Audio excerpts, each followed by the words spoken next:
There's been all sorts of talk online about a major hurricane threat inbound to the Gulf Coast. Is that true? Well, in this video, we're going to be talking about that, as well as discussing the severe weather threat over the next couple of weeks, and also a big-time tornado threat and flooding threat across portions of Texas and Louisiana over the next couple of days. But before we get into it, make sure to click that like and subscribe button down below. We're trying to hit 5,000 subscribers by the end of May, and I believe that we can do it, but only with your guys' support. So let's go ahead and get right into it. So starting off this video, we're going to be taking a look at the Storm Prediction Center's outlook for the next several days here. We can see that we do have that enhanced risk of severe weather in effect for portions of West Texas and southeastern New Mexico. Now, at the time of filming, we are going to be getting a new Storm Prediction Center update in about 5 minutes, so by the time this video does come out and you guys are watching it, there's a good chance that that enhanced risk is not in play anymore. This was driven by a 30% hatched hail risk, and that didn't really end up playing out. We did end up seeing some ping pong bowl-sized hail, some lime-sized hail, but nothing too intense.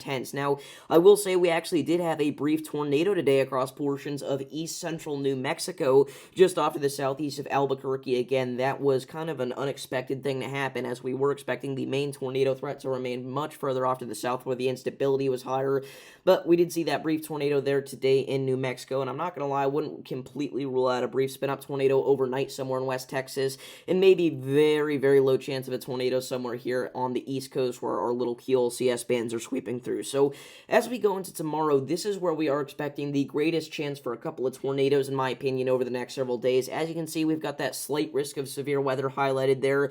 That goes all the way from portions of far western Louisiana back into the Texas Panhandle, and this is driven by a large 5% tornado probability within 25 miles of any given point. Now, we are going to see a new run of all the models come in soon, and I would not be surprised if by tomorrow morning this was upgraded to a 10% hatched tornado risk, because in my opinion, and I know many others around the world, this has potential here. So if you are out here in eastern Texas or even northern Texas tomorrow, make sure that you do have a tornado action plan in play.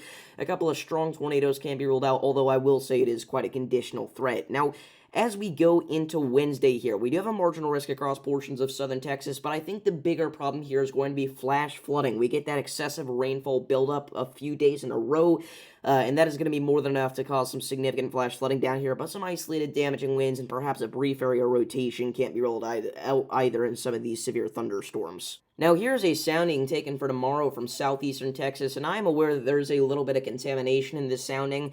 However, it's really not going to be that much to make any sort of difference, in my opinion. Now, if we take a look at our instability values here, you can see that we're ranging anywhere from 2,000 all the way up to 2,500 joules per kilogram of surface CAPE. We've got ourselves 77 joules per kilogram of CAPE in the first 3 kilometers of the atmosphere, which is going to be more than enough to fire off some severe thunderstorms and tornadoes.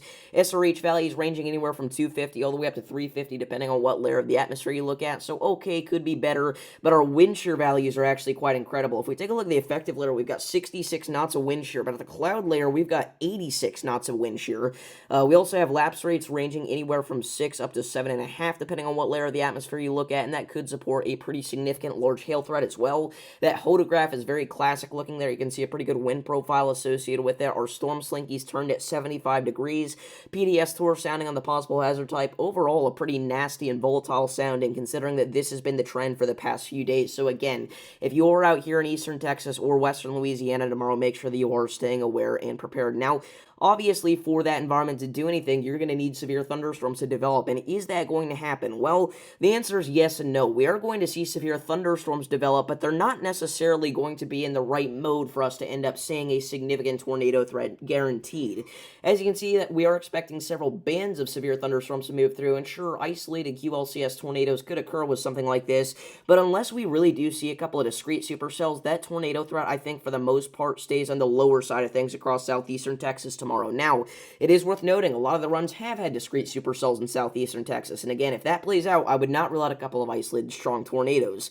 Again, either way, we are going to see more thunderstorms develop into portions of southern Texas through Wednesday morning and afternoon, and overall, this is actually going to stack up quite a bit of rainfall here in portions of southern Texas and southern Louisiana over the next few days. So again, make sure that you do have a flood action plan in place as well as a tornado action plan in place, as some flash flooding definitely can't be ruled out. Now, we talked about a potential hurricane threat in the beginning of the video, and is there any truth to that? The answer is kind of, although it is not anywhere nearly as serious as what some people are saying. I've seen many posts online already talking about how there is a hurricane that is coming for the United States, and that is just something that we cannot say yet.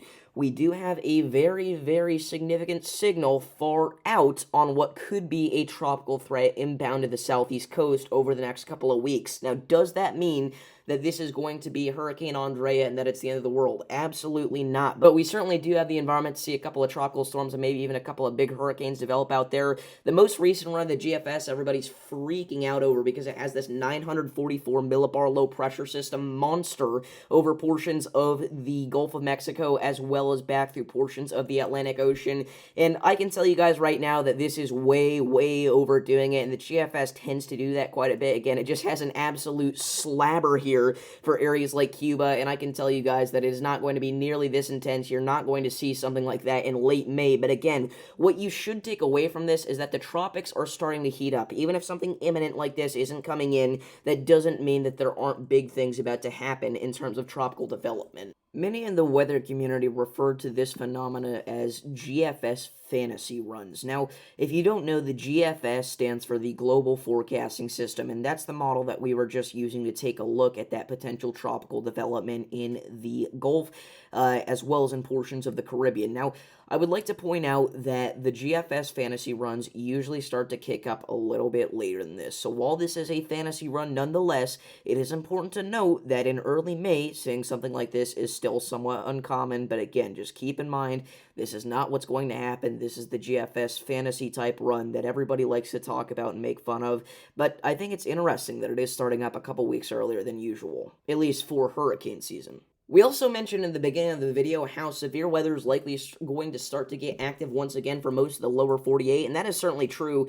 These are Cape and wind shear crossovers here over the next couple of weeks. So basically what this is going to indicate is where you see those brighter colors appear, that is where we are going to have an environment that's capable of supporting severe thunderstorms. Now, is that a guarantee? Is that 100%? No, but this is kind of a good graph and a good idea of what the areas could end up seeing a significant severe weather threat over the next couple of weeks. You can see, as we get into mid-May here, we start to see several signals start to ramp up across portions of the southern plains, and this would not be good because obviously southern plains events in mid to late May have a history of doing something big. For example, El Reno, Gerald, you've got things like Bridge Creek Moore even. Now, am I saying that this is going to be something like that? Absolutely not, but I will say there is certainly going to be an environment out there in the southern plains over the next couple of weeks that, you know, even something like last year would be a pretty good example of. We started to see this signal a couple weeks out, and then boom, we get massive tornadoes across portions of Oklahoma and North Texas, and that certainly has the possibility to happen again as we go into the severe weather threat over the next couple of weeks here, so make sure that you are on the lookout in those areas.